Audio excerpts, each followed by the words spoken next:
साधारण नहीं, हिंदू धर्म में मकर संक्रांति को यूं ही नहीं मना ली कि तुम गंगा नहाया जाके। और कितने सौभाग्यशाली हो रहे शिवजी नारायण वाले कि गंगा यहीं आ गई शंकर जी के साथ, नहा लो, मौका मिल रहा है, इतने उपाय मिल रहे हैं, कर लो, अपने जीवन को सार्थक बना।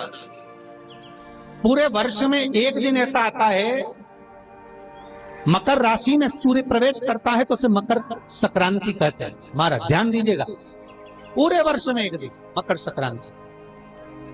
अच्छा, कई लोग कहते हैं कि सूर्य की उत्तरायण का क्रम है, ये क्रम है, ये पूजन का क्रम है, तिल्ली के लड्डू का क्रम है, लड्डू बना लो तिल्ली का, इसका क्रम है। पर अगर स्कंद पुराण उठाओ तो स्कंद पुराण में अगर मकर संक्रांति के क्रम को यदि पढ़ोगे तो मालूम पड़ेगा कि पूरे वर्ष में एक दिन ऐसा था जिस दिन भगवान शिव और नारायण ये दोनों, इसलिए आज भी हिंदू धर्म में गुड़ के लड्डू तिल्ली के साथ मिलाते हैं। क्यों? उसका कारण कि शंकर और नारायण ये दोनों एक ही दिन, एक ही पल गंगा का स्नान करने के लिए, एक नारायण को लेकर भगवान शिव। देखिए कितना कितना हमारे हिंदू धर्म में एक एक तिथि का, एक एक बार का एक एक महत्व है, उसको समझ। माता लक्ष्मी, भगवान नारायण और भगवान शिव को स्नान के लिए गुप्त रूप से झांक दिए तो भगवान विष्णु ने तिरछी दृष्टि में माता लक्ष्मी को देखा, तो माता लक्ष्मी को देखकर भगवान विष्णु शिव जी को देखे तो शंकर भगवान ने कहा, नारायण हमने देख लिया महारानी लक्ष्मी झांक रही, हमने वर दे दिया कि लक्ष्मी का एक नाम गुप्त लक्ष्मी रहेगा, ये छुपी रहेगी। और आज मकर संक्रांति के दिन नारायण और शिव का दर्शन इस लक्ष्मी ने करा है। पर जो गुप्त लक्ष्मी का दान दे देगा उसके घर में कभी कोई बड़ी बीमारी प्रवेश नहीं करेगी। कैंसर जैसा रोग, किडनी और लीवर का रोग नहीं हो सकता। आज भी नियम है कि मकर संक्रांति के दिन एक लड्डू बनाया जाता है गुड़ और तिल्ली का, उसमें 1 का सिक्का, 2 का सिक्का या कोई लक्ष्मी उसमें फंसा दी जाती है और लड्डू को पैक कर कर किसी मंदिर में दान दे दिया जाता है। उसको कहते हैं गुप्त लक्ष्मी, जिससे घर में कोई बड़ी बीमारी प्रवेश नहीं, वो केवल मकर संक्रांति को ही हो। तो महाराज सूर्य का उत्तरायण जो प्रवेश है मकर के अंतर्गत, वो दोपहर में लगभग 2:30 बजे के करीब में आए, 2:30 से 3 के करीब में आए। आपको ऐसा लगे या किसी की तबीयत थोड़े दिन अच्छी हो रही है, फिर गिर रहा है, फिर अच्छी हो रही है, फिर बेकार हो रही है, फिर अच्छी हो रही है, फिर बेकार हो रही है, दवाई खा रहे हो नहीं लग रही, तो आप जब मकर राशि में सूर्य प्रवेश करे, कल मकर संक्रांति के दिन उत्तरायण जब सूर्य के भाव प्रवेश करे महाराज, दोपहर में 2:30 पौने 3 बजे के करीब में प्रवेश कर जाएगा, इतनी बजे। तो प्रयास करना, थोड़ी सी काली तिल्ली लेना महाराज, उसमें एक बमूल का कांटा लेना, काली तिल, बमूल का कांटा और किसी भी वृक्ष की 5 पत्तियां लेना महाराज, उसको लेकर औषधि ना लग रही हो, जिसका स्वास्थ्य गड़बड़ हो रहा महाराज, उसका स्पर्श कराकर या 21 बार उस पर से उतार कर, और उतारना क्या नाम लेकर है? अवधूतेश्वर महादेव। कौन सा महादेव है? जम के बोलो जरा, अवधूतेश्वर महादेव। शिव जी का एक अवतार हुआ था, अवधूत रूप शंकर का। शास्त्र कहता है कि अवधूतेश्वर महादेव का जो रूप है वो रोग का निवारण करने के लिए, बिना कोई कष्ट आपको लग रहा है तो अवधूतेश्वर महादेव का नाम लेकर काली तिल्ली, वृक्ष की पत्ती और एक बमूल का कांटा लेकर शरीर पर से उतार लो, उसको ले जाकर किसी भी चौराहे पर उसको पटक दीजिए।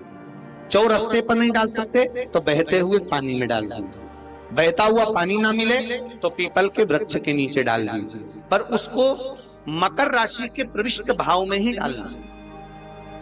निवेदन एक और है, जिनके शरीर धूजता अर्थात हाथ पैर में कंपन उत्पन्न होता हो या हाथ पैर में कहीं कंपन का भाव लगता हो, ऐसा महसूस होता हो कि हाथ पैर धूजते हो, तो कल सूर्य को जब अर्घ दें तो उसमें काली मिर्ची पीस कर डालकर फिर सूर्य को अर्घ मार। अर्घ देने के बाद में जो जल आप जमीन पर छोड़ेंगे उसका भाग थोड़ा सा अपने शरीर पर लगा लेंगे, जहां जहां पर कंपन उत्पन्न होता है। या कोई डॉक्टर आपको बोल रहा है कि बाईपास करवाना पड़ेगा या कोई नस चौक हो गई हो, तो उस स्थान पर भी आप उस जगह पर भी उस जल को अवश्य लगाएं, काली मिर्ची का पिसा। कितनी प्रतीक्षा करते करते करते करते करते करते भीष्म पितामह उत्तरायण का इंतजार करते रहे, कितनी प्रतीक्षा करते रहे।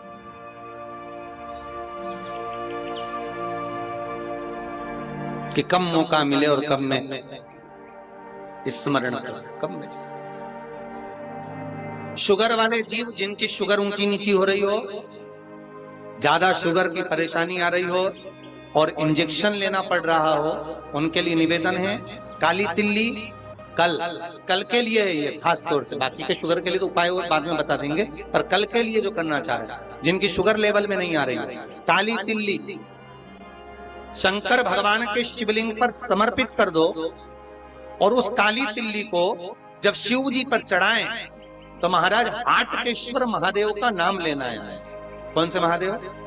हाटकेश्वर महादेव का नाम लेना है और शंकर भगवान पर काली तिल्ली चढ़ाते जाना है। उसमें कंकर नहीं हो, सफेद तिल्ली का एक भी दाना नहीं हो, इसका ध्यान रखिए। उस काली तिल्ली को चढ़ा दीजिए। हाटकेश्वर महादेव का स्मरण कर कर किसी को जल ना चढ़ाने देना उस समय पर जब आप शंकर जी को चढ़ाएं, और भगवान शंकर की हाटकेश्वर महादेव का स्मरण कर कर 108 रुद्राक्ष से मनके से माला जप लो। वहीं शंकर चढ़ी रहने देना तिल्ली, उसी तिल्ली को वापिस कटोरी में उठाकर लिया। 3 दिन तक लगातार उसको थोड़ा थोड़ा कर कर सुबह के समय खाली पेट खाइए, शुगर लेवल पर आ जाएगी महाराज, आपकी शुगर हाई ऊंची नीची नहीं जाएगी। हाटकेश्वर महादेव का स्मरण। मकर का उत्सव, मकर संक्रांति का मिला मौका तो उसको करो। कल मकर संक्रांति है,